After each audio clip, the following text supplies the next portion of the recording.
시어머니에게 간이식을 해달라며 울며 애원하는 남편을 보고 간이식을 결심했더니 갑자기 상간녀가 찾아와서 간 떼주고 이혼당할래요? 아니면 지금 물러날래요? 라고 묻습니다. 남편에게 피눈물 나는 복수를 선물하는 이야기입니다. 저는 고등학교 시절에 부모님을 잃었어요. 아빠는 폐암으로, 엄마는 뇌졸중으로 돌아가셨어요. 가난하게 자랐지만 부모님이 계셔서 큰 힘이 되었는데 고등학교 때 두 분을 잃고 몇 년 동안 많이 힘들었어요. 그러다가 생활비가 부족해지면서 경제활동을 시작하게 되었어요. 어쩔 수 없이 돈을 벌어야 했으니까 은둔형 생활을 끝냈죠. 인터넷으로 여러 일을 찾아보다가 일당이 조금 더 높은 이사짐 센터에 이력서를 넣었어요. 여자들은 주방기구를 포장하고 무거운 걸 많이 들지 않는다고 해서 바로 면접을 보고 일을 시작했어요. 처음에는 접시도 깨먹고 실수를 많이 해서 혼도 많이 났지만 한두 달 지나면서 익숙해져서 실수를 줄일 수 있었어요. 그렇게 포장 이사 일을 5년 동안 하면서 별다른 일 없이 지냈어요. 사실 외롭고 우울할 때가 많았지만 사람이라면 누구나 저 같은 감정을 가지는 게 당연하다고 생각하며 씩씩하게 이겨내며 성장했어요. 같이 일하던 아저씨의 소개로 에어컨 설치 기사 일을 하는 남자를 만났어요. 별 기대 없이 몇 번 만나봤는데 저를 정말 소중하게 대해주더라고요. 저처럼 우울하고 재미없고 예쁘지도 않은 여자를 좋아해주니 마음이 서서히 열리게 됐어요. 연애를 처음 해본 거죠. 남자친구는 여름이 아닌 계절에도 일이 많았어요. 이사하는 집에서 에어컨을 옮겨 설치해야 했기 때문에 출장을 많이 다녔어요. 성실하고 착한 그의 모습을 지켜보면서 이 세상에서 저를 사랑해줄 유일한 사람이자 가장 좋은 남자라는 걸 깨달았어요. 그래서 그가 청혼했을 때 망설이지 않고 바로 받아들였어요. 처음 시댁에 인사를 갔을 때 제가 부모님도 안 계시고 하는 일도 포장이사라고 말씀드렸더니 시어머니가 당신도 가진 게 없고 당신의 아들도 대학을 나오지 못하고 돈 벌며 사는 게 문제냐고 하셨어요. 단번에 저를 받아주셨어요. 그런데 결혼하고 몇 년만 같이 살자고 제안하셨어요. 시집살이가 걱정이었고 마음이 내키지 않아 한번 거절했는데 시어머니가 저에게 냉정하게 말씀하셨어요. 아가, 너는 모은 돈이 없어 혼수도 못하니 그리고 살림도 도와야 하고 말이야, 애는 출장이 절반 이상인데 너 혼자 지내는 것보다 나랑 같이 지내는 게 여러모로 좋지 않겠냐. 그리고 너 부모님을 잃고 외롭고 힘들었다며. 내가 너한테 부모가 되어 줄 테니까 우리 같이 지내보자. 시어머니가 그렇게 말씀하시니 차마 거절할 수 없더라고요. 여러 이유가 있으니 시댁에서 3년 정도 함께 지내기로 했어요. 그래서 결혼하고 시댁에서 신혼방을 꾸미고 살게 되었고 남편과 시어머니는 제게 아주 잘해주셨습니다. 가족의 정을 느끼게 되어 눈물을 흘리기도 했죠. 우리 세기가 마음이 약하네. 아이, 부모님을 잃고 많이 힘들었던 모양이야. 아가, 내가 앞으로 더 많이 챙겨주고 사랑해주마. 어머님, 감사해요. 저 이런 감정 아주 오랜만에 느껴봐요. 엄마가 해주신 밥만큼이나 아주 맛있어요. 그래, 많이 먹고 기운 내라. 아참, 우리 아들 오늘부터 출장이라고 했지? 남편은 사흘 동안 부산과 대구를 돌며 에어컨 설치하러 가게 되었습니다. 네, 엄마. 저 없는 동안 미애 좀 잘 챙겨주세요. 걱정하지 마라. 넌 일이나 잘하고 돌아와. 그때까지는 제가 시집에 들어와 살게 된 걸 정말 잘한 일이라고 생각했습니다. 그런데 저와 시어머니 둘이 남게 되자 문제가 시작되었어요. 넌 퇴근하고 바로 안 오고 왜 이제 오냐? 어머님, 이사 일이 좀 늦게 끝나서 사장님 부부랑 중국집에서 식사를 하고 왔어요. 뭐야? 너 그럼 밥 먹고 오는 거야? 그럼 나는? 네, 제가 전화로 말씀드렸는데. 전화를 했다고? 난 기억이 안 나는데. 시어머니는 연락받은 적이 없다며 말씀하셨습니다. 눈빛을 보니 그냥 사과하고 넘어가야 할 것 같았습니다. 아, 제가 착각했나 봐요. 죄송합니다, 어머님. 나 참 기가 막혀서 며느리라는 것이 시일을 굶겨버리네. 아, 나 배고프니까 빨리 밥해서 상 차려라. 시어머니가 해주신 밥은 신혼초 아주 잠깐이었고, 다그친 시어머니의 명령대로 바로 쌀을 씻고 된장찌개를 끓였습니다. 그리고 밑반찬을 덜어 상 위에 올렸죠. 어머님, 맛이 있을지 모르겠어요. 어서 오셔서 드세요. 응, 아이 진짜 맛대가리 없는 냄새 구별. 시어머니는 된장찌개를 한술 뜨더니 인상을 쓰며 저를 노려봤습니다. 내 애미가 살아있을 때 겨우 이런 맛을 냈냐? 이건 뭐 사람 먹으라고 끓인 게 맞냐? 지나가는 똥개도 무시하고 지나갈 맛이다. 죄송해요, 어머님. 제가 손맛이 없나 봐요. 앞으로 연습 많이 해서 맛있게 해볼게요. 그런데 어머님, 돌아가신 엄마 이야기를 하시는 건 좀 심하셨어요. 앞으로 저희 부모님 흉을 보는 듯한 말씀은 자제해 주세요. 최대한 예의 바르게 부탁을 드렸는데 돌아온 건 귀싸대기였습니다. 제 얼굴에 손바닥 자국이 남을 만큼 강한 딱이었답니다. 이게 어디서 세미한테 말 대답을 해? 내 엄마가 교육을 똑바로 못했다고 말한 게 그렇게 기분 나쁘냐? 어머님, 너무하세요. 제가 정중하게 말씀드렸잖아요. 이게 또 눈을 세로로 뜨고 똑바로 쳐다보네. 또다시 귀싸대기를 날리셨습니다. 손을 올리고 고개를 푹 숙였습니다. 한마디 더 했다간 더 큰 난리가 날 것 같으니 입을 다물었죠. 시어머니는 식사를 대충 하더니 짜증을 내쉬며 방으로 들어가셨습니다. 출장을 갔던 남편이 시댁에 돌아오자 시어머니는 다시 저에게 다정하게 대하셨어요. 그때 알았죠. 남편이 없을 때만 저에게 함부로 대할 거라는 걸. 그 이에게 딱이 맞은 일을 말하려다가 한 번은 그냥 넘어갔습니다. 그런데 보름 뒤에 남편이 또 출장을 떠나자 시어머니가 본격적인 시집살이를 시작했습니다. 어느 날 아침, 어머님께서 저를 부르시더니 이렇게 말씀하셨어요. 앞으로 아침 저녁으로 집안일은 내가 다 해라. 내 남편 없을 때는 내가 다 하란 말이야. 저는 어머님께, 어머님, 제가 그 시간에는 다 하겠습니다. 남편이 없든 있든 제가 할게요 라고 대답했어요. 하지만 어머님은 토달지 말고 시키는 대로 해라. 내 아들 있을 때는 내가 할 테니까 없을 때는 내가 전적으로 깨끗하고 깔끔하게 내가 배고프지 않게 해라.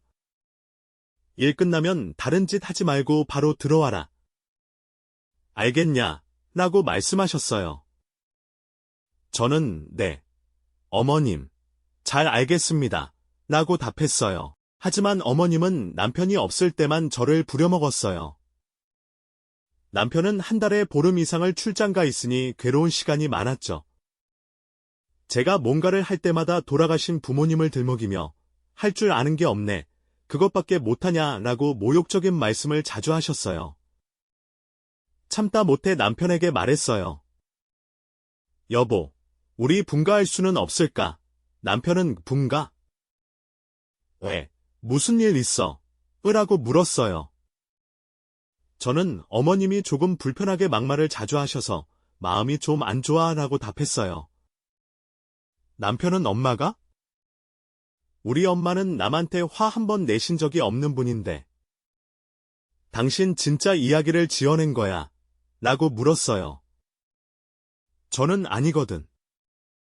진짜야 라고 대답했어요. 남편은 알겠어. 잠깐 기다려봐오라고 말하고는 어머님께 가서 이야기를 했어요. 어머님은 뻔뻔하게도 아이 새아가 내가 널 힘들게 했니? 십자지 모욕? 내가 언제 그랬니? 라고 하셨어요. 남편은 사랑하고 존경하는 엄마, 제 아내한테 정말 막말과 모욕을 하셨어요. 라고 물었고, 어머님은 내가 불편하게 했다면 사과할게. 근데 내가 그런 모욕을 한 적이 있었니? 라고 거짓말을 하셨어요. 남편은 저에게 우리 엄마가 그럴 사람이 아니야. 당신 괜히 시집에서 사는 게 불편해서 그러는 거지라고 말했어요. 저는 너무 억울했지만 이후에도 어머님은 부모님을 욕하며 저를 괴롭혔어요. 남편은 제 말을 믿지 않았고 오히려 저에게 소리를 질렀답니다. 어느 날 어머님이 왜 퇴근이 늦었느냐? 가족이랑 붙어 있는 줄 알았다. 어서 밥 차려라 라고 말씀하셨어요. 저는 어머님, 저 몸이 좀 아파서 그런데 배달시켜 먹으면 안 될까요? 라고 했어요. 어머님은 아프긴 뭐가 아파. 내 눈에는 멀쩡해 보이는데. 너 밥 해주기 싫어서 일부러 연기하는 거지. 라고 말씀하셨어요. 저는 아니에요. 진짜 몸살이 나서 그래요. 지금 바로 쓰러질 것 같아요. 라고 대답했어요. 어머님은 애미 애비 없이 살아봤으면 인내할 줄 알아야지. 조금 아프다고 배달 음식을 시키겠다고? 너 참 대책 없는 애다. 내 부모가 그렇게 가르쳤니? 아니지. 배우기도 전에 돌아가셨으니 아는 게 없겠지라고 하셨어요. 저는 너무 억울해서 남편에게 어머님이 부모님 욕하는 걸 녹음해서 들려줬어요. 남편은 우리 엄마가 이런 말을 할 만큼 당신이 잘못을 많이 했겠지라고 말했어요. 저는 내가 잘못한 건 퇴근 늦게 한 것과 몸이 아파서 배달시켜 먹자고 한 게 전부라고. 당신한테 실망이야 라고 했어요. 남편은 엄마가 이런 말을 할 정도로 당신이 잘못했겠지. 분가할 때까지 잘 지내자라고 했어요. 결국 저는 억울함을 풀지 못하고 방으로 돌아왔어요. 어머님은 여전히 부모님을 욕하며 저를 괴롭혔고 남편은 제 말을 믿지 않았어요. 엄마한테 대들고 녹취를 하다니 당신 정말 대단하네. 내 말은 전혀 듣지 않더라. 날 못 믿는 거야? 엄마 좀 미워하지 마. 나 하나 키우겠다고 온갖 고생을 다 하신 분이잖아. 당신한테 나는 안중에도 없는 거야. 여보, 그만하자. 피곤해. 분가는 나중에 형편되면 하기로 했잖아. 그리고 제발 엄마한테 대들지 마. 나 당신한테 실망하고 싶지 않아. 이 일은 덮어두자고. 괜히 엄마한테 말했다간 상처받아서 쓰러지실지 몰라. 그는 시어머니가 누구보다 마음이 여린 분이라고 강조하며 저에게 잘하라는 말만 되풀이했어. 이미 시어머니 편에 서 있는 그를 보니 뭐라 할 말이 없더라고. 또 삼자되면 해봤자 시어머니의 눈물 연기로 나만 나쁜 사람이 될 테니까 녹음한 일은 거기서 묻어버렸어. 시어머니의 시질이 심해질 때마다 일일이 맞춰주면서 지냈어. 세상 모든 며느리가 저처럼 마음고생하면서 지내는 거라 생각하며 비위를 다 맞춰주면서 시집살이를 했어. 2년 뒤에 임신하게 되면서 분가하자고 남편에게 말했더니 시어머니와 셋이 의논하는 자리가 마련되었어. 아가, 나중에 아기 나오면 일 다니면서 육아를 해야 하는데 그건 너무 힘들어.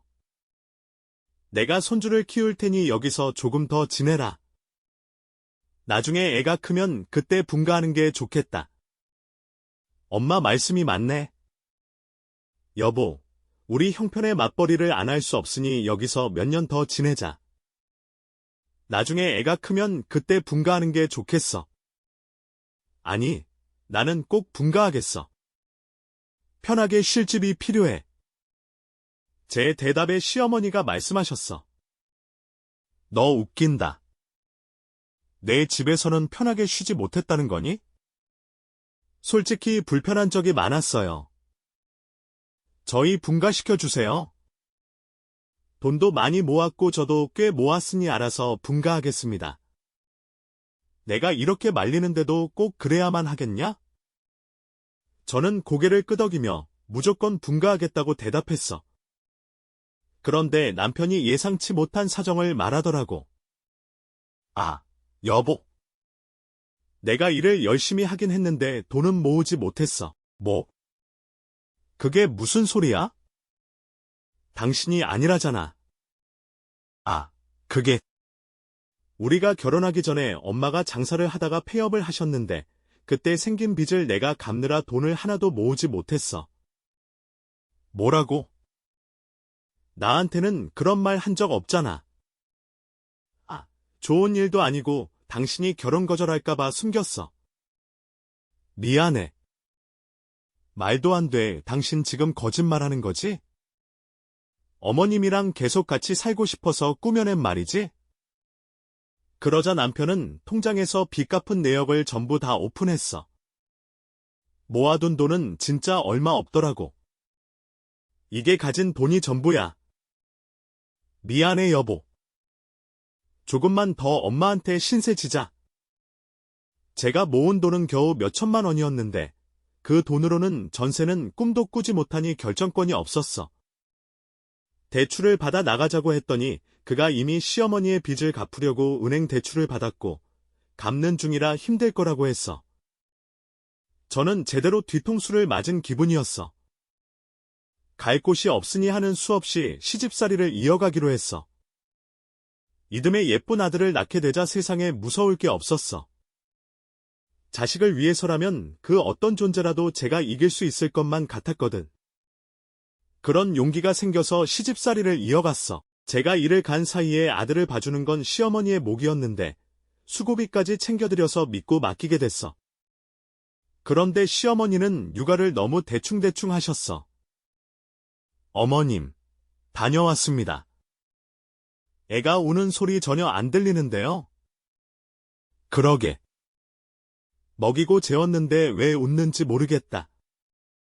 어머님, 언제부터 저렇게 울었어요? 몰라. 나도 피곤해서 방에서 누워 있었다.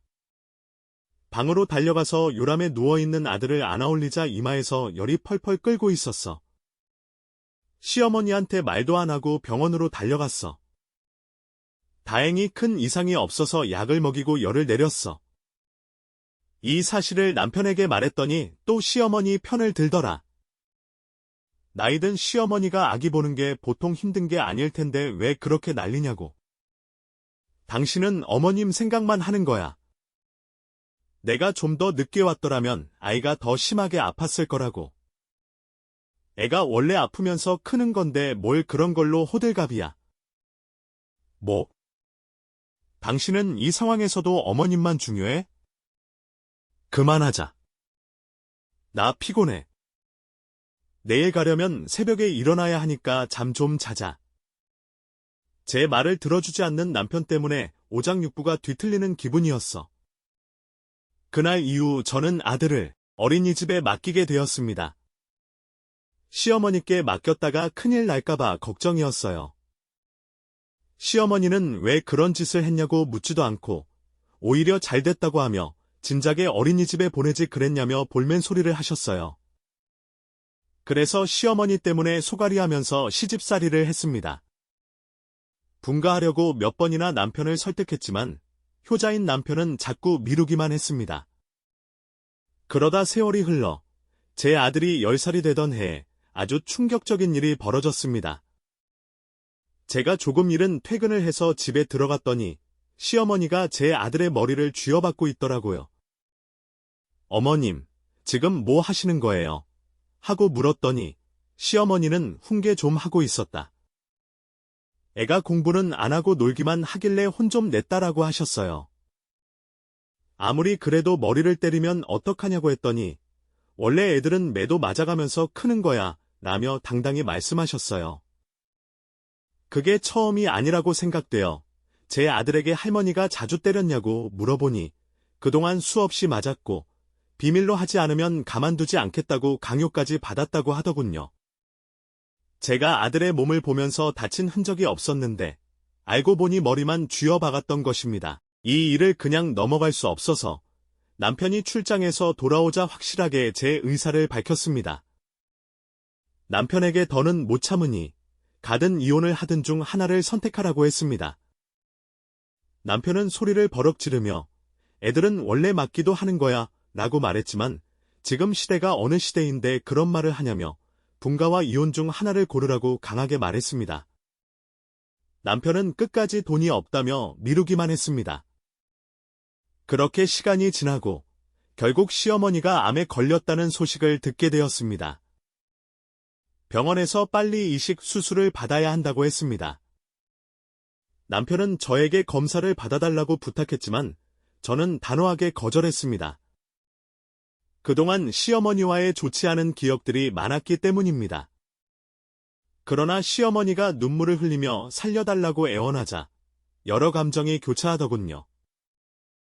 결국 저는 검사를 받아보기로 결심했습니다. 검사 결과 제가 적합하다는 사실을 알게 되었고 시어머니의 생명이 달린 일이니 수술을 결심했습니다. 수술 후 남편은 제게 감사하며 분가와 통장 관리를 약속했습니다.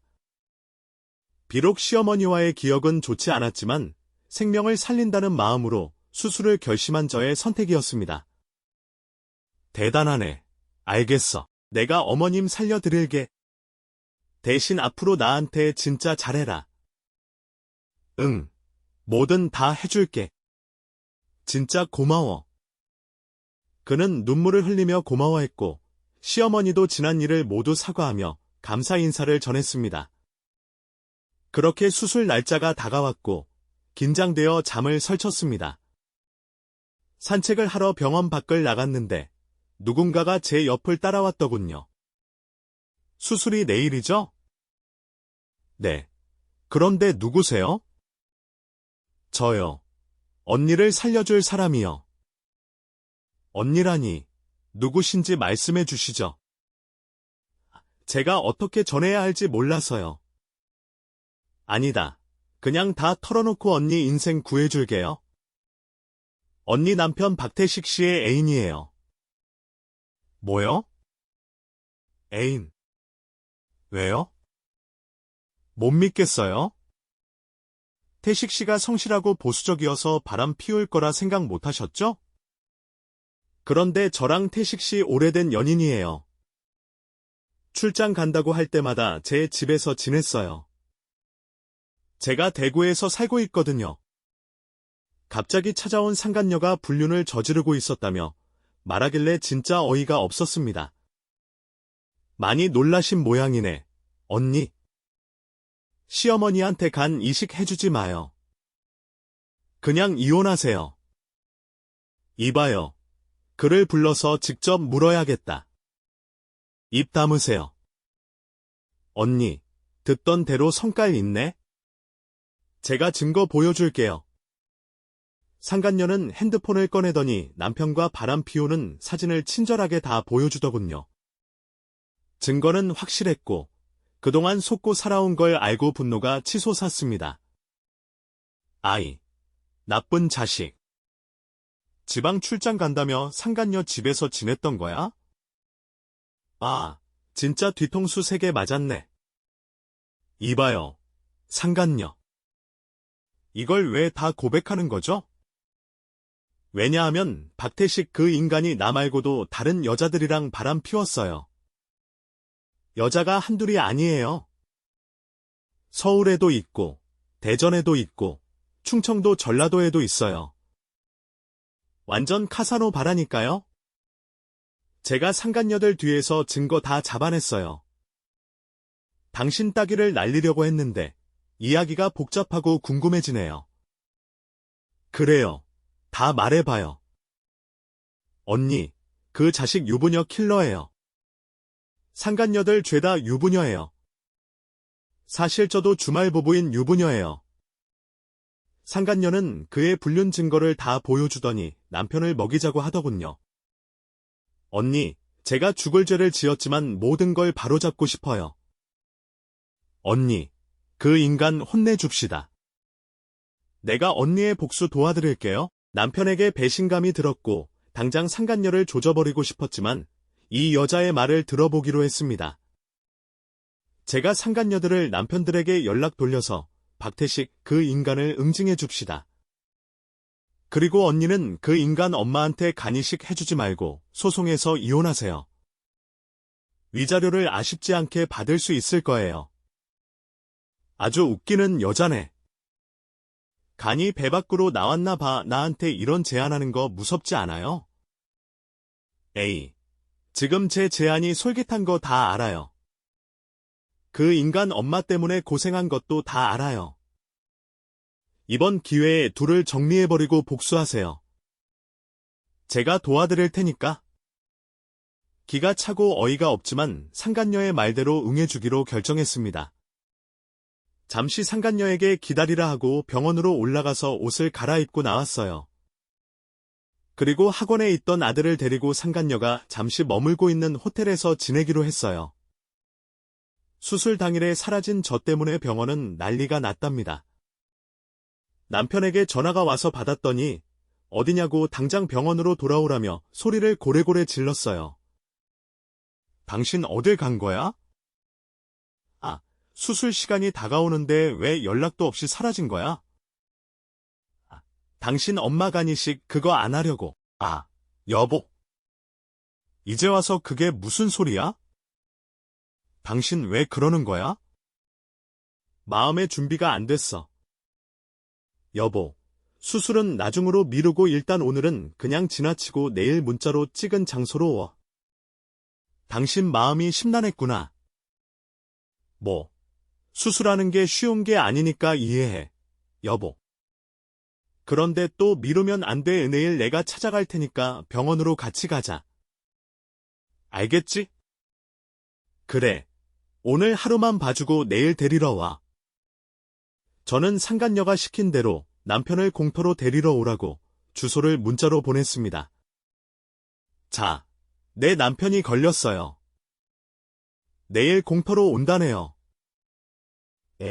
그럼 준비는 다 됐네요. 제가 국에 있는 상간녀, 남편들한테 연락 돌렸으니 내일 집합하게 될 겁니다. 아, 상간녀들은 남편들한테 맞고 이혼당한다니. 그러게 왜 남의 집 남자랑 바람을 피웠는지.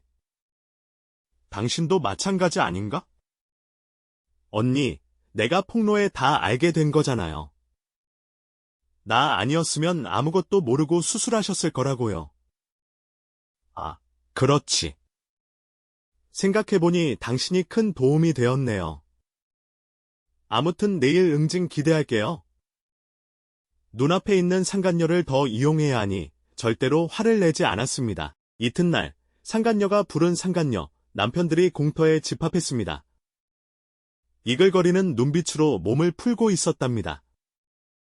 이윽고 차에서 내린 남편이 저에게 물었어요. 여보, 달려왔어요. 괜찮아요? 우리 엄마한테 이식해 줄 거지? 그런데 이 사람들은 다 뭐야? 당신을 혼내줄 사람들이야. 날 혼낸다고? 그 말을 듣고 저를 도우러 온 여자를 턱으로 가리켰습니다. 건너편에 숨어있던 그녀가 걸어오자 남편이 그 자리에서 주저앉았습니다. 이게 무슨 일이야? 내가 왜 여기 있어? 너 설마 내 아내한테 다 말한 거야? 그 자식이 다른 여자들이랑 바람 피운 거 알고 나서 참을 수 없었어. 그래서 내가 바람 피운 여자들의 남편들을 다 불렀다고. 너 오늘 끝장이야. 뭐라고? 여기 남자들이 전부 내가 사귀던 여자들의 남편이란 말이야? 남편은 식은땀을 흘리며 남자들에게 무릎을 꿇고 빌기 시작했어요. 잠시 저를 잊은 듯 두 손을 싹싹 빌고 바빴습니다. 남자들 중 가장 덩치 크고 나이가 많은 사람이 말문을 열었습니다. 드디어 잡았네. 여러분, 이 자식이 우리 가정을 파탄낸 놈입니다. 다들 시작합시다. 그 말이 떨어지자마자 남자들이 남편을 발로 차며 시멘트 바닥에 엎드리게 만들었습니다. 저는 몇 대 때리고 말 줄 알았는데 좀 심하더라고요. 상간녀에게 그만해야 하는 거 아니냐고 물었더니 좀 더 내버려 두자고 했죠. 저는 더 이상 모르겠다며 한 걸음 뒤로 물러나서 남편이 얻어맞는 걸 구경했습니다. 이윽고 남자들이 지쳐서 때리는 걸 멈췄습니다. 남편은 엎드린 채 기어서 제 앞으로 오더군요. 여보, 미안해. 내가 이런 꼴 당해도 싸지. 나 후회하고 있어. 그런데 여보, 우리 엄마를 살려줘. 우리 불쌍한 엄마한테 간 이식 좀 해줘. 내가 미쳤냐? 너 같은 놈이랑 결혼해서 10년 동안 고생한 것도 억울한데 바람까지 피운 걸 알고 얼마나 큰 배신감을 느꼈는지 알아? 그것도 여자가 한두 명이 아니었어. 넌 진짜 개자식이야. 맞아도 싸다고. 그리고 내 엄마한테 간 이식해줄 일은 절대 없어. 난 너랑 이혼해서 아들이랑 둘이 살 거야. 가서 위자료나 준비해놔. 아, 여보. 제발. 남편은 바닥에 엎드린 채 손을 뻗다가 곧 기절했습니다. 119에 신고해서 남편을 병원으로 보냈고 그 여자들의 남편들은 경찰 조사를 받게 되었어요. 저는 자초지종을 설명했지만 몰매를 때렸으니 유치장에 갇혔어요. 저랑은 상관없으니 신경 쓰지 않았습니다. 남편은 골절된 팔다리에 깁스를 했고 얼굴에도 붕대를 감고 있었습니다. 이 나쁜 놈아, 성실하고 효자인 내 놈을 이해하고 살려고 했는데 뒤에서 이런 짓을 하고 있었어? 바람난 여자가 9명이라니 참 대단하다. 그렇게 밝히는 놈인지 몰랐네? 여보, 미안해. 갈비뼈가 너무 아파. 부러져서 말하는 게 힘들어. 맞을 맘맞은 거지. 쌤통이다. 여보, 난 이렇게 된 거 벌받은 걸로 생각할게. 그런데 우리 엄마는 죄가 없잖아. 그러니까 당신, 이식 좀 해줘. 다른 사람은 없단 말이야. 대단한 효자네. 이 와중에 내 엄마 간 이식이 중요하냐? 아, 부탁할게. 당신이 해달라는 건 다 해줄게. 이혼도 하고 전 재산 다 줄게. 그러니까 수술 좀 해줘. 닥쳐. 엄마한테 내 간을 왜 줘? 그동안 너랑 살아온 것도 억울한데 내 몸까지 바치라고? 미치지 않고서야 그런 짓은 못하지. 너희 모자, 이제부터 제대로 생주욕을 느끼게 될 거야. 그렇게 일러주고 남편 병실에서 나왔고 시어머니의 안병동으로 발길을 돌렸습니다. 힘없이 누워있는 시어머니는 저를 발견하고 팔을 힘들게 들어 손을 흔들더군요. 아가. 난 어머님 아가 아니에요. 어머님도 다 알고 있었죠? 뭘, 어머님 아들이 출장 다니면서 여러 여자랑 바람 피운 거 날 찾아온 여자가 말하기를 어머님도 알고 있었다던데? 그거 말이냐. 그 태식이가 인물이 좋고 인기가 좋으니 여자들이 가만두지 않은 거야. 내가 말리긴 했는데 여자들이 작정하고 들이대니 그렇게 된 거야. 뭐야, 진짜 다 알고 있었네? 그런데 나한테는 아무 말도 안 했던 거예요? 게다가 눈에 넣어도 안 아플 내 아들한테 손찌검 했던 거예요? 내 아들이 잘못해서 그런 걸 어쩌냐? 아가, 그 이야긴 나중에 하고 나한테 간 이식을 언제 해줄 거니? 의사 불러서 수술 날짜 잡자. 김칫국 먹고 있네. 보세요, 어머님. 난 간 이식 안 해줄 겁니다. 어머님이 우리 모녀에게 한 행동들, 당신 아들이 저지른 짓을 생각해봐요. 어떤 미친 여자가 간 이식을 해주겠어요? 아가, 살다 보면 그런 일도 있는 거지. 뭘 그렇게 화를 내고 그러냐? 뭐요? 지금 말 다 했어요? 아니, 스스로 언제 해줄 거냐고? 어서 의사 불러서 날짜 잡자. 정말 10년을 살아도 이해를 못할 사람이네, 어머님. 아니, 아줌마. 쭉 누워있어요. 이식할 사람이 나타날 때까지 시름시름 앓으면서 자신을 돌아보세요. 어머님, 살다 보면 암에 걸리기도 하는 거죠. 안 그래요? 별거 아니라 생각하고 누워서 기다리세요. 뒤돌아 나가자 시어머니가 애타게 부르셨습니다. 변호사를 찾아가 이혼 소장을 제출하고 몇 주를 기다려야 했어요. 그래서 상간녀가 지내는 호텔에 머물렀습니다. 상간녀는 모든 일이 끝날 때까지 호텔에 머문다고 했고, 저희 모자가 같이 지내도 된다고 했어요. 이혼할 날을 기다리며 일을 다녔습니다. 하지만 남편은 여전히 병원에서 회복하지 못하고 있었어요. 이혼 전에 태어날 수 있을지는 미지수였습니다. 남편에게 무조건 휠체어를 타고 오라고 경고했지만 재판 이틀 전에 남편이 호흡곤란으로 세상을 떠났습니다. 연락을 받고 병원에 가봤더니 남편은 이미 시신이 되어 있었습니다. 충격적이었지만 인과응보라 생각했습니다. 상간녀에게 연락하자 울면서 영안실로 찾아왔어요. 우리 태식 오빠 어떡해? 오빠, 나랑 둘이 평생 행복하게 살자고 했잖아. 우리 둘 다 이혼하고 예쁜 가정 꾸리자고 약속했잖아. 이게 다 나 때문이야. 내가 상관없는 사람들까지 불러서 이렇게 됐어. 오빠, 미안해. 상간녀는 이렇게 울며 말했지만 저는 차가운 마음으로 대답했습니다. 너도 참 대단하다. 난 갈게. 내가 장례를 치르든 말든 알아서 해라. 하지만 그녀는 계속해서 부탁했습니다. 언니, 오빠 같이 보내줘요. 함께 장례 치러주자고요. 이거 웃기는 소리네? 네가 저지른 짓이니까 네가 마무리해. 난 바빠서 이만 간다. 그렇게 상간녀가 남편의 장례를 치르게 된 건 참 기막힌 일이었습니다. 저는 아들과 함께 일단 임시 거처로 오피스텔에 들어갔습니다.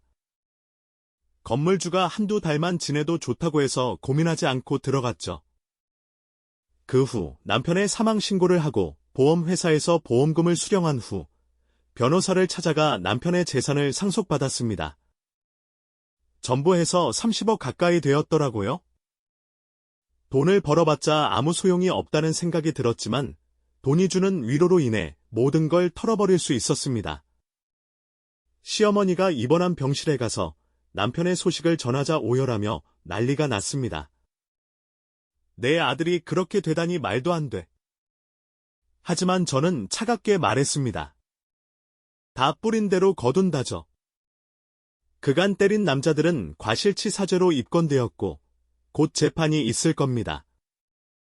저는 관심 없으니 어머님이 가든 말든 알아서 하세요.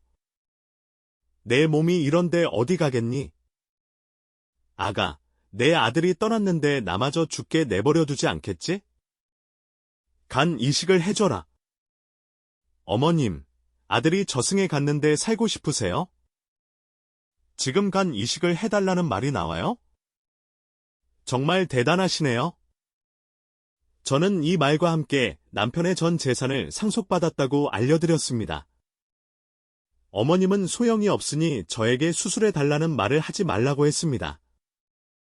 병원에서 나오니 상간녀가 남편의 재산을 탐내며 저를 찾아왔습니다. 내가 도와줬는데 왜 떠나는 거야? 내가 도와줘서 언니가 그 돈을 가졌으니 15억만 줘. 웃기는 소리 하지 마. 그 돈은 내 거야. 상간녀는 8억이라도 달라고 했지만 저는 참을 수 없는 분노를 모아 그녀를 사정없이 패주었습니다. 내가 너를 이러게 될 줄 알았다. 이제 그만둬라. 그 후 상간녀는 더 이상 요구하지 않았습니다. 남편이 오고 있어. 내가 널 그냥 놔둘 거라고 생각했어? 너도 다른 상간녀들과 다를 게 없어. 뭐라고? 우리 남편한테 그랬다고? 어떻게 그럴 수 있어? 내가 언니를 해방시켜줬잖아. 나 아니었으면 간이식해주고 그냥 바보처럼 살았을 거잖아. 고맙게 생각해. 그렇지만 상간녀는 다 똑같은 상간녀야. 다른 상간녀 때문에 가정이 파탄났는데 너만 무사할 순 없지. 쓰레기야. 나는 상간녀의 머리채를 잡고 제대로 족쳐주고 있었는데 내가 부른 상간녀의 남편이 마침 도착했어. 문을 열어주자 상간녀는 즉시 무릎을 꿇고 두 손을 비비며 빌었어. 여보, 무슨 말을 들었는지 모르겠지만 내가 잘못했어. 이 더러운 계집아. 주말 부부로 살면서 이 여자 남편이랑 바람을 피웠어. 조신한 척하더니 완전히 걸레였잖아. 너 오늘 내 손에 죽을 줄 알아. 나는 뒤로 물러나고 남편에게 기회를 줬어. 남편은 두꺼운 손바닥으로 상간녀의 뺨을 여러 대 때리고 머리채를 잡고 오피스텔 바닥을 쓸어버렸어. 오빠, 여보, 그만해. 내가 잘못했어. 한 번만 봐줘. 봐주긴 뭘 봐. 당신과 오늘부로 끝이야. 바람 피운 증거 다 모았으니까 위자료 준비해두는 게 좋을 거야. 여보, 나 잠시 실수한 거야. 제발 이혼하자고 하지 마. 제 남편과 재혼할 계획을 세웠던 여자가 비굴하게 비는 걸 보니 참 재밌었어. 이제 상간녀 인생도 끝장이 났다. 상은 돈 없고 가난한 집안의 딸이었는데 결국 위자료 물고 이혼당하는 걸로 끝났어. 나는 남편의 유산으로 아들을 데리고 좋은 동네로 이사 갔어. 이제는 이사 일은 그만두고 남은 돈으로 편하게 살면서 아들을 키울 계획이야. 자리를 잡고 시어머니 병원에 찾아갔어. 간이식은 못해줘도 병원비는 내줘야 할 것 같아서 어쩔 수 없이 찾아간 거야. 아가, 오랜만이구나. 내 얼굴이 더 안 좋아지셨어요. 아직 나한테 간이식해줄 마음이 없는 거니? 나 그 수술하지 않으면 낫기 어렵다더라. 네가 나의 유일한 희망이야. 아가, 내 아들이 그렇게 되고 죄책감이 조금이라도 생겼다면 나를 살려줘라. 진짜 엄청 살고 싶어 하시네?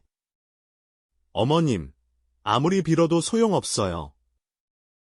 난 아들을 오래오래 건강하게 보면서 살 거예요. 그리고 양심이 있으면 저한테 간 달라는 소리는 그만하셔야죠. 모진 시집살이, 아들 손찌검, 남편의 수많은 외도까지 그런 어머님한테 제가 미쳤다고 간을 떼 주겠어요? 어머님, 그냥 여기가 내 집이다 생각하시고 오래오래 고통스럽게 버텨보세요. 또 모르는 거예요. 기증자가 생길지. 뭐 나랑은 상관없는 일이니 잘 버텨보세요. 쳐죽일 것, 너 때문에 내 아들이 그렇게 됐는데 나아져도 버리겠다고? 넌 반드시 천벌 받을 거다. 네, 벌 받을게요. 한 일이 내리는 벌이라면 달게 받겠습니다. 그래도 내가 어머님한테 이식해줄 일은 절대 없어요. 아셨죠? 그럼 이만 나가 볼게요. 다시는 찾아오지 않을 테니 잘 견뎌내세요. 그럼 잘 있어요. 아, 가지 마. 살려줘. 날 살려줘. 시몬은 끝까지 살고 싶어 발버둥 쳤어. 시몬은 몇 달 뒤에 기증자가 나타나서 이식 수술을 받게 되었어. 이후 저에게 유산분배 소송을 걸었는데 일부를 배상하라는 판결이 나서 몇 억을 줘야 했어. 나는 시어머니가 가슴 아프게 살아갈 거라 생각했는데 전혀 아니었어. 자식을 잃은 지 1년도 되지 않아 재혼을 했답니다. 또 재혼한 남의 아들도 함께 산다고 하네요. 이 소식을 들어보니 아무 일도 없던 것처럼 잘 살고 있는 것 같았어요. 계속 잘 살지는 모르겠지만 나중에 새 아들이 장가가면 새 며느리에게 잘해줘서 아무 일도 일어나지 않았으면 좋겠네요. 마지막으로 저는 재혼할 생각이 전혀 없어서 아들과 둘이 평범하고 단란하게 지내고 있습니다. 제 이야기는 여기서 마칩니다.